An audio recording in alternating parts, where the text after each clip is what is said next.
93లో నేను కావలి జేబీ కాలేజీకి లెక్చరర్గా నాటి రామచంద్రారెడ్డి గారి ఆధ్వర్యంలో నేను ఆ కాలేజీ లెక్చరర్గా రావడం జరిగింది.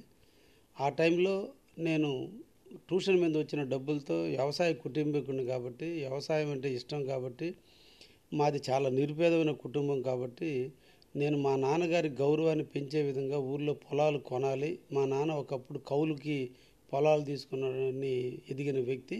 ఆయనే ఒక యజమాని భూస్వామి అయ్యాడు అనిపించాలని మా నాన్నగారి పేరు మీద, నా పేరు మీద ట్యూషన్ డబ్బులతో ఎకరా 500 రూపాయల నుంచి రేటు చేసి ఆఖరికి 6,000 రూపాయల వరకు దాదాపు 175 ఎకరాల భూమిని కొనుగోలు చేయడం జరిగింది.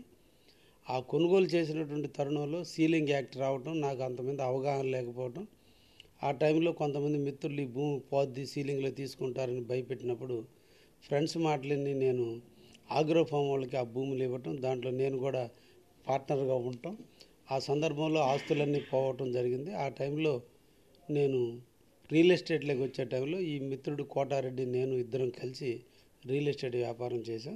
అలా రియల్ ఎస్టేట్తో ఇంకా నా జీవితం ఒక టర్న్ అయింది.